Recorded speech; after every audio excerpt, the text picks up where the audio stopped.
Peacemaker. Make sure that you go and watch it on HBO Max. It is absolutely amazing. Do they say cuss words in that? They say a lot of cuss words. Like it's borderline like Deadpool type. I gotta prepare myself. Yeah. Get the protection ready. I mean, you are a youngin. I mean, barely able to watch rated R movies.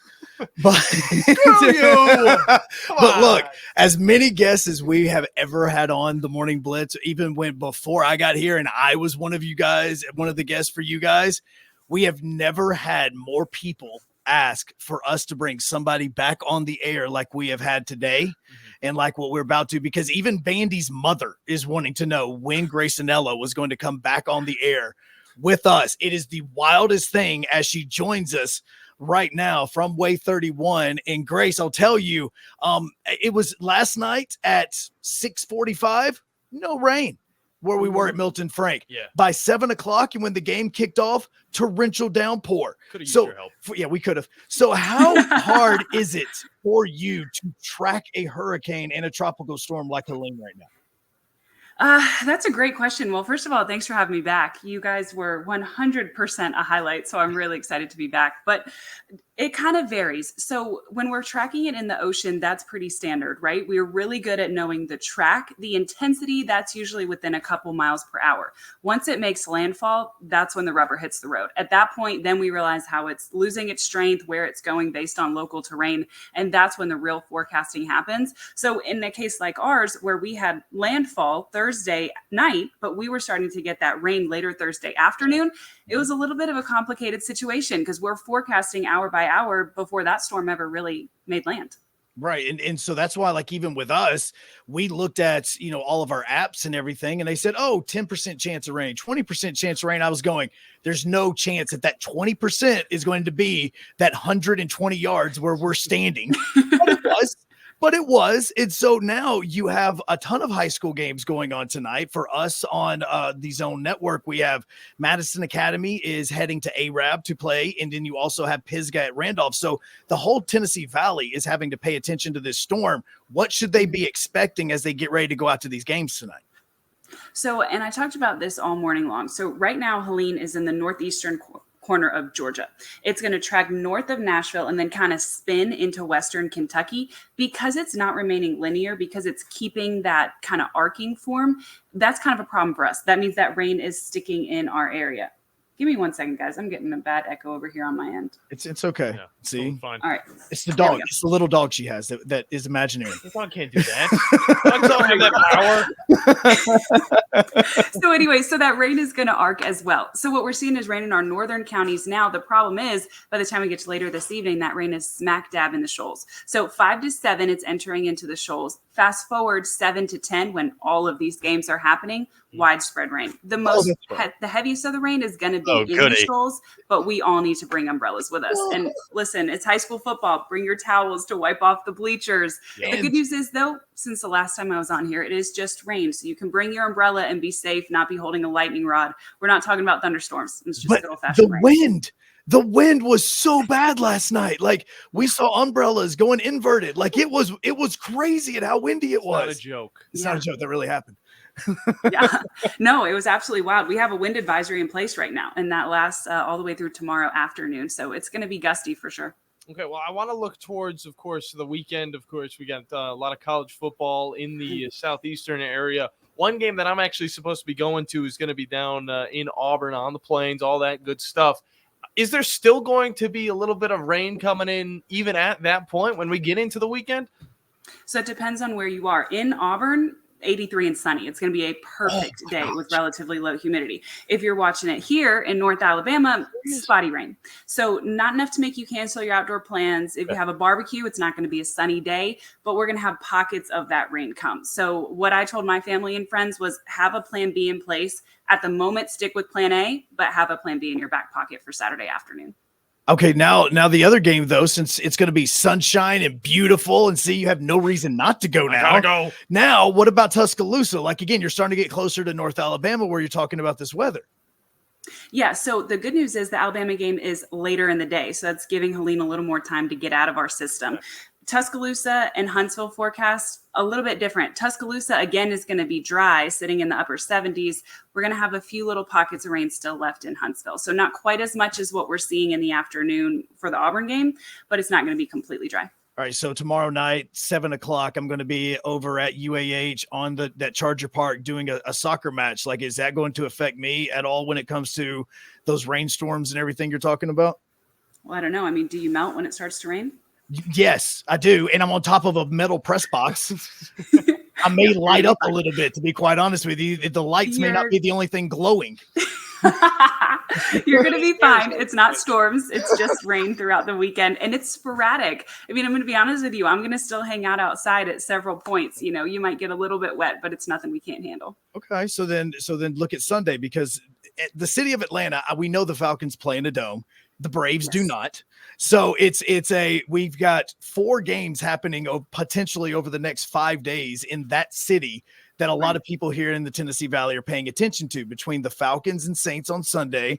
The Braves are supposed to start a 3-game series with the Royals and have a doubleheader on Monday as well against the New York Mets.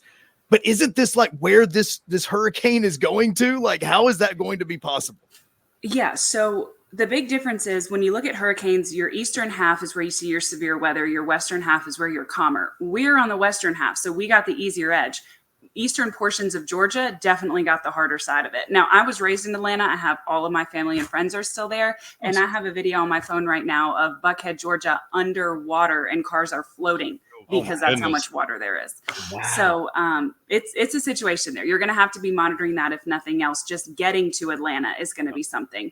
The good news is, though, as we head through Sunday, we get a little bit drier. By the time we get to Monday, it's sunshine and clear skies for all of us. But at the moment, Atlanta needs your prayers, and they need you to make sure you can actually get there before you head on your drive. So talk a little bit about, where this hurricane initially impacted. Of course, Florida took a big old force of this thing. Talk about the aftermath that we're seeing over there and, what is being affected, because even with, the weather maybe being out of the area come Sunday, there's still games that are going to be going on in Miami and Tampa Bay. Talk a little bit about, what the aftermath scene is going to be like for the surrounding area. Right. So Miami's doing fine, right? That's a good thing, especially when we talk about the Titans game. However, Tampa Bay is a little bit different. So this storm made landfall as a Cat 4 last night, right near Apalachicola. It had 20-foot storm surge. That means 20-foot tall waves were pushing into the Big Bend region of Florida, which is by far the most devastating phenomena we have in weather, because we were not made to live underwater. So when your cars and your power lines and your homes get 20-foot tall waves, that leaves lasting impressions. So Tampa Bay is doing a little bit better. We had landfall just farther north of them. I do know there are thousands without power, particularly that linemen are working on getting back up. Running water is a situation we're looking at just south and east of Apalachicola and into the Big Bend region. For the most part, Tampa's doing okay. They're looking at a little bit of flooding as well, but it was a devastating impact. In fact, this storm remained a Cat 1 hurricane almost to Atlanta this morning. It was 4:00 in the morning before this storm became a tropical storm, which is when it starts dying off. It maintained hurricane force winds all night long. Wow. Oh my goodness. But I know we've been talking about Friday and Sunday a little bit, but we have the South Star Festival coming into Huntsville, this weekend, Saturday and Sunday. I mean, are the people that are going to be going to this festival going to be all right on Sunday? Or are going to be having to bring umbrellas too? So I would bring one. I would bring one of those small ones. I would not come in with a huge umbrella and tote it around all day. South Star came out and said, rain or shine, we're having the festival, which is great.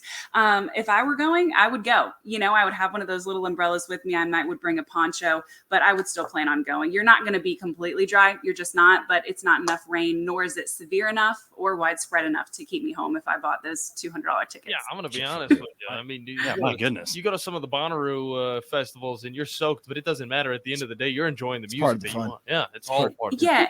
And we have the benefit of the fact that it's not storms. You can be in rain and be fine. Lightning is a totally different game. Okay, so now I know that in with us talking, you being in the Atlanta area, you've covered a lot of football as well. And with us, we're also paying attention to what's happening in Miami, though.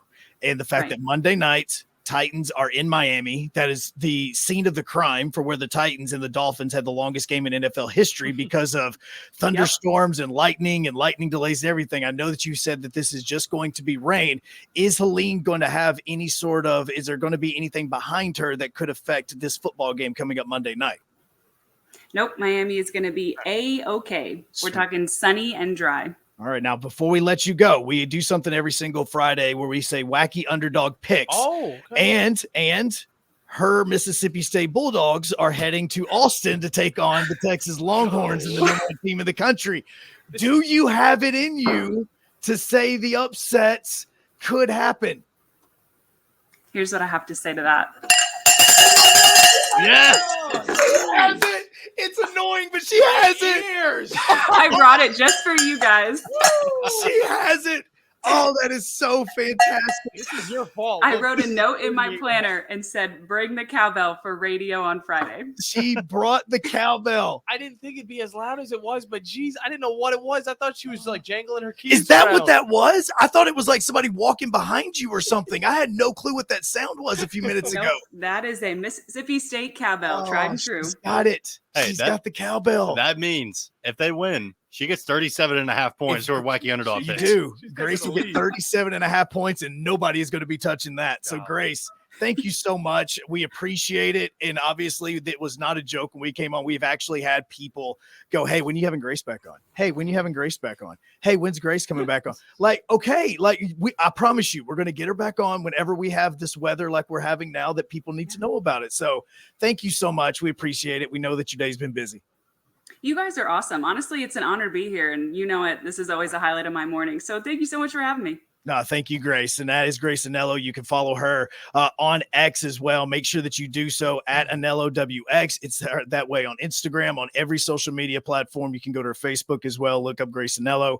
Follow her page, like it, because she is putting out all of these updates about the weather for tonight. She's been doing so since like 3 a.m. She's been putting these things out. So, Grace, thank you so much. We will continue when we come back. Wacky underdog picks. It's your opportunity to get in with those as you can. 256-5764 97.7 here on the Morning Blitz.